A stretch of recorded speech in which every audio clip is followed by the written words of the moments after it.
इस खंड से आज मैं आपको 4 बातें बताऊंगा। 2 बातें शैतान की ओर से आती है, 2 बातें प्रभु की ओर से आती है।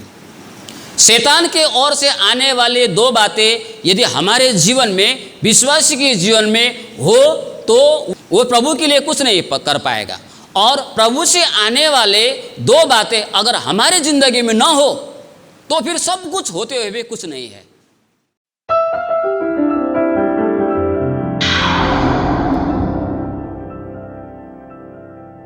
जय मसीह सभी को। सुसमाचार यूहन्ना 20 अध्याय 19 से लेकर 31 तक हम लोगों ने बाइबल पाठ किया और इसका जो शीर्षक नीचे में दिया है वो है विश्वास का अंगीकार। और ये जो घटना है, यीशु मसीह तो रविवार सुबह ही वो जीवित हो उठा था, सुबह ही जीवित हो उठा था। उसी दिन शाम से लेकर तक में जो घटना है, उस घटना को आज के सुसमाचार में हम लोगों ने बाइबल पाठ किया। तो प्रभु यीशु मसीह के क्रूसीकरण के बाद, उसके बाद में सुबह सुबह प्रभु यीशु मुर्दों में से जी उठता है। हालेलुया। प्रभु यीशु मसीह मुर्दों में से जी उठने के बाद में वो कई लोगों से मुलाकात करता है, कई लोगों के साथ, कई लोगों के आगे वो अपनी दर्शन देता है कि मैं जीवित हूँ। उसमें से कई लोग स्त्री लोग भी थे, कई लोग पुरुष लोग भी थे, कई लोग चेले लोग भी थे। कई सारे लोगों के बीच में आगे जाके वो खुद को मैं जीवित हूँ इस बात को दिखाता है। तो उनमें से कई सारे लोग वहाँ पर नहीं था जिनके आगे अभी तक प्रभु उपस्थित नहीं हुआ था। तो जिन्होंने यीशु को देखा, जिन्होंने जीवित हुए यीशु को देखा, उन्होंने बाकी चेलों को कहा कि हमने यीशु को देखा, यीशु प्रभु जीवित हो गया है, यीशु जिंदा है। इस बात को जब उन्होंने बताया तो क्या हुआ, वो लोग तो एक प्रकार से उस समय में डर के मारे दरवाज़ा बंद करके, यहूदियों के डर के मारे, क्योंकि प्रभु यीशु मसीह को तो क्रूस पर चढ़ा दिया उन्होंने।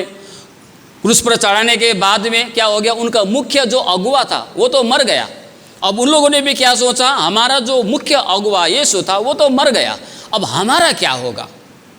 अब जिस प्रकार से जब उन्होंने यीशु के साथ में जब उन्होंने उतना कुछ किया तो फिर हमारे लिए क्यों नहीं करेगा, हमारे साथ भी शायद वही करेगा, उन्होंने सोचा। इसलिए क्या हुआ, दरवाज़ा सब खिड़की सब बंद करके क्या है, वो लोग सब लोग क्या है, वो लोग अंदर में एक डर के साथ में वो लोग बैठा हुआ है। डर है मन में, पता नहीं अब क्या होगा, पता नहीं वो भी हमारे साथ में क्या होगा, पता नहीं वे लोग हमारे साथ में कैसा व्यवहार करेंगे, क्योंकि हमारा जो गुरु है, हमारा जो यीशु प्रभु है, वो तो उनकी तो हत्या कर दिया, अब वो तो हमारे बीच में नहीं है। अब हो सकता है कि वो हमारे साथ भी ऐसा ही करे, ऐसा वो लोग सोच के डर के मारे, डर के वे एक कमरे में, एक रूम में वो लोग बंद होके बैठे थे, दरवाज़ा भी बंद, खिड़की भी बंद। तो होता क्या है, कई लोगों ने बोल दिया कि यीशु तो जीवित हुआ, हम लोगों ने देखा।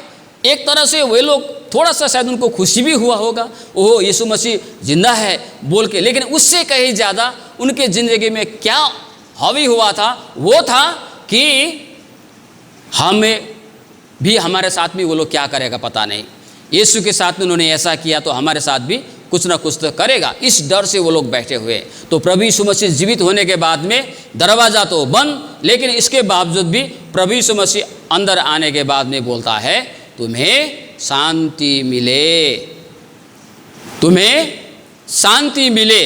कहने के बाद में क्या बोलता है, प्रभु यीशु ने अपने जो छेद हुए हाथ वो सब दिखाए, और जब उन सारी चीज़ों को, जब उन सारे घावों को चेलों ने देखा, तब यहाँ लिखा है, चेले यीशु को देख के आनंदित हुआ, आनंद से भर गया। चेले आनंदित हुए, आनंद से भर गया। उसके बाद प्रभु बोलता है कि जैसे पिता ने मुझे भेजा है वैसे ही मैं भी तुम्हें भेजता हूँ बोल के, लो पवित्र आत्मा लो बोल के फूंक के उन्हें पवित्र आत्मा प्रदान करता है। तो उसके बाद में प्रभु क्या बोलता है, एक अधिकार देता है, जो जिनका पाप तुम क्षमा करो उनका पाप क्षमा होगा, और जिनके तुम रखो उनका पाप रहेगा। तो उसके बाद नीचे क्या होता है, प्रभु यीशु चला जाता है। प्रभु यीशु मसीह चला जाने के बाद में चेले तो आनंदित है, प्रभु यीशु को देखने के बाद में, प्रभु यीशु को दर्शन पा के तो वे लोग तो बहुत आनंद से भर गए हैं, आनंद से भरे हुए हैं, आनंदित है। हाँ, लेकिन उस दिन में, उस समय में जब प्रभु वहाँ पर आया, पुनरुत्थान का जो पुनरुत्थित हुआ दिन में, जो शाम के समय था, उस वक्त में वहाँ पर थोमा नहीं था। पता नहीं थोमा कहाँ गया था, थोमा नहीं था। तो बाद में जो प्रभु यीशु चले जाने के बाद में साथ आया होगा, तो चेलों ने क्या बोला थोमा आने के बाद में, हे थोमा, प्रभु हमने प्रभु को देखा। थोमा ने क्या बोला, नहीं नहीं, मैं तुम्हारे कहने से ही मानने वाला नहीं हूँ, जब तक मैं अपना हाथ उसके हाथ में, उसके छेद में मैं न डालूं, पंजर में जब तक मैं अपने हाथ के उंगली को न डालूं, तब तक मैं विश्वास नहीं करूँगा, बोल के थोमा ने कहा। फिर वे लोग एक जगह बैठे हुए थे, उस वक्त भी प्रभु यीशु आके तुम्हें शांति मिले बोल के बोलता है। उसके बाद में थोमा को उसको ये शब्द बोलने के बाद में उन्होंने दूसरों चेलों को कुछ नहीं बोला, सीधा थोमा को बोला, थोमा यहाँ आओ और तुम्हारे हाथ को डालो यहाँ पर और विश्वास करने वाले बनो। अविश्वास करने वाले नहीं, परंतु विश्वास करने वाले बनो बोल के बोला। और जब थोमा ने उस कार्य को किया तो उन्होंने बोला, हे परमेश्वर, हे प्रभु बोल के बोलता है। तो प्रभु यहाँ क्या बोलता है थोमा को, तुमने मुझे इसलिए विश्वास किया क्योंकि तुमने मुझे देखा है ना। धन्य है वे जो बिना देखे विश्वास करते हैं बोल के यहाँ पर प्रभु बोलता है। और अंत में प्रभु ने और भी उस समय में बहुत सारे चिन्ह कार्य किए, सबको लिखता तो यहाँ पर बहुत बड़ा एक पुस्तक बन जाता है ना, बहुत सारे बड़ा एक किताब बन जाता। लेकिन सारी बातें नहीं लिखा है, जितना लिखा है उतना काफ़ी है हमें विश्वास करने के लिए, उतना सबूत, उतना वचन जितना है काफ़ी है। बहुत सारे लोग बहुत सारे प्रश्न करता है ना। जैसे कई लोग बोलते हैं प्रभु यीशु मसीह 12 साल से लेकर 30 साल तक कहाँ था, 18 जो साल तक प्रभु यीशु कहाँ था, क्योंकि बाइबल में उल्लेख नहीं है उसका।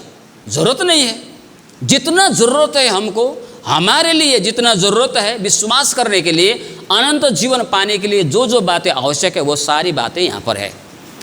प्रभु यीशु ने और भी बहुत सारे कार्य किए, अगर उनको लिखता तो इसी पुस्तक में लास्ट में लिखा है संसार में न समाता, पुस्तक बहुत बड़ा पुस्तक हो जाता, कई सारे हो जाते, लेकिन जो जो आवश्यक है वही बातें लिखा हुआ है। इस खंड से आज मैं आपको 4 बातें बताऊंगा। 2 बातें शैतान की ओर से आती है, 2 बातें प्रभु की ओर से आती है। शैतान के ओर से आने वाले 2 बातें यदि हमारे जीवन में, विश्वासी के जीवन में हो तो वो कुछ नहीं कर पाएगा ज़िंदगी में, वो प्रभु के लिए कुछ नहीं कर पाएगा। और प्रभु से आने वाले 2 बातें अगर हमारे ज़िंदगी में ना हो तो फिर सब कुछ होते हुए भी कुछ नहीं है। तो पहले वो 2 बातें कौन सी बातें हैं जो शैतान हमारे हृदय में, हमारे जीवन में वो उसको डालना चाहता है। पहली बात है डर और दूसरी बात है संदेह। ये जो 2 बातें हैं परमेश्वर की ओर से नहीं आती है। डर और संदेह ये शैतान का ऐसा 2 हथियार है, अगर किसी भी विश्वासी के जीवन में ये 2 बातें हैं तो वो कभी भी प्रभु के लिए कुछ नहीं कर पाएगा, न ही प्रभु के लिए कुछ कर पाएगा, न ही वो प्रभु में आगे बढ़ पाएगा।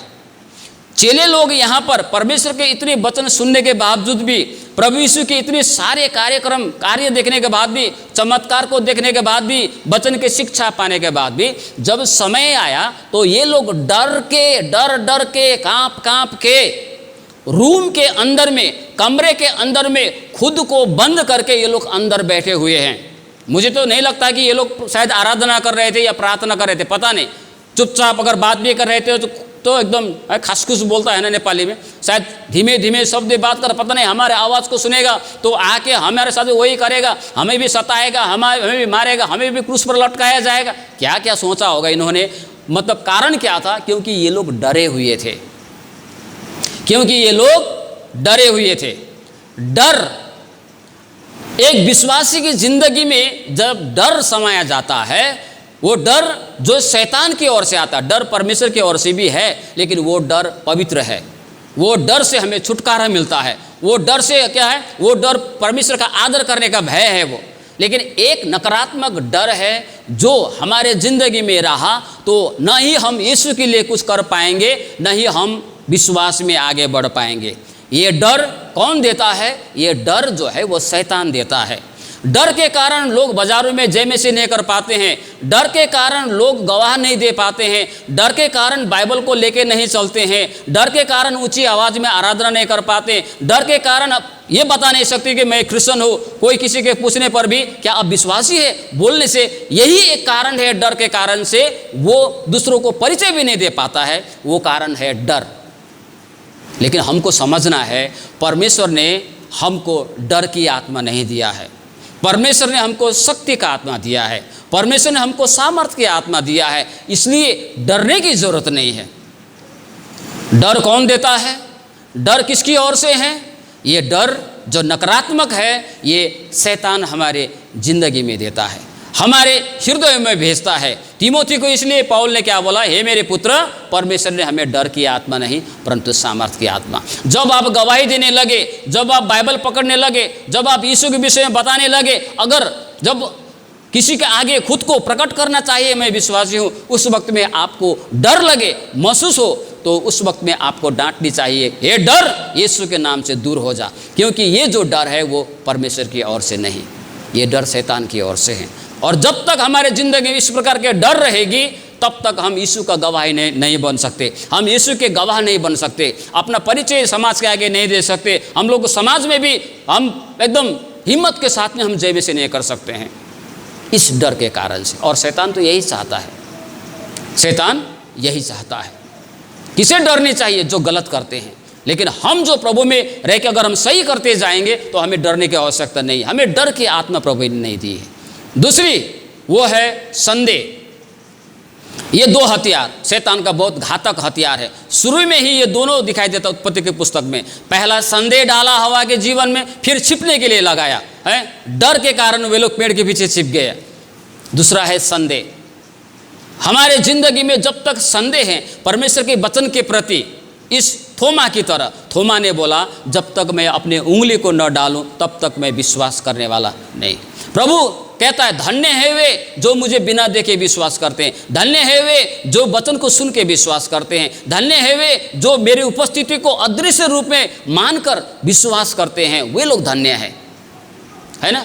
हमें हमारे मन में संदेह जो आता है, डाउट परमेश्वर के वचन के प्रति, यीशु के प्रति, आत्मा के प्रति, परमेश्वर के कार्य के प्रति जब संदेह आता है तो ये दो चीज़ जो है वो शैतान हमारे ज़िंदगी में लाता है, डर और संदेह। और ये दोनों क्या दिखाता है? ये दोनों अविश्वास को उत्पन्न करता है, अविश्वास को प्रकट करता है। जिस विश्वासी के जीवन में डर और संदेह है, ये दोनों मिलकर हमारे जीवन में किस चीज़ को प्रकट करता है, किस चीज़ को बाहर निकालता है? अविश्वास को। और आज के दिन यदि प्रभु हमारे बीच में है तो क्या आज हमें विश्वासी कहेंगे या अविश्वासी कहेंगे? तो ये दोनों जो चीज़ है अगर हमारे ज़िंदगी में कभी भी प्रवेश करता है, हमारे मनों में आता है, हमारे दिल में, हमारे समझ में जब आता है तो उस वक्त हमें प्रार्थना करनी चाहिए, डांटनी चाहिए। डर लगता है दूसरों के आगे जाके गवाही देने के लिए, तो कहना है प्रभु ये सारे डर जाए, यीशु के नाम में हटने चाहिए, क्योंकि डर और संदेह परमेश्वर की ओर से नहीं है। दूसरी बात ये जो है वो एक है शांति, दूसरी है आनंद। लेकिन ये दो चीज़ अगर व्यक्ति के जीवन में ना हो तो करोड़ों के संपत्ति के बावजूद भी वो कुछ ना होने के बराबर है। शांति और आनंद ये दोनों नहीं है तो सब कुछ होते हुए भी कुछ नहीं होने के बराबर है, क्योंकि शांति आनंद ही नहीं है तो करोड़ों की संपत्ति में जी के क्या करेगा। तो ये दोनों चीज़ कहाँ से आती है? ये दोनों चीज़ शैतान नहीं देगी। शांति और आनंद शैतान की ओर से नहीं, डर और संदेह परमेश्वर की ओर से नहीं, शांति और आनंद शैतान की ओर से नहीं। शांति आनंद परमेश्वर की ओर से आता है, डर और संदेह शैतान की ओर से आता है।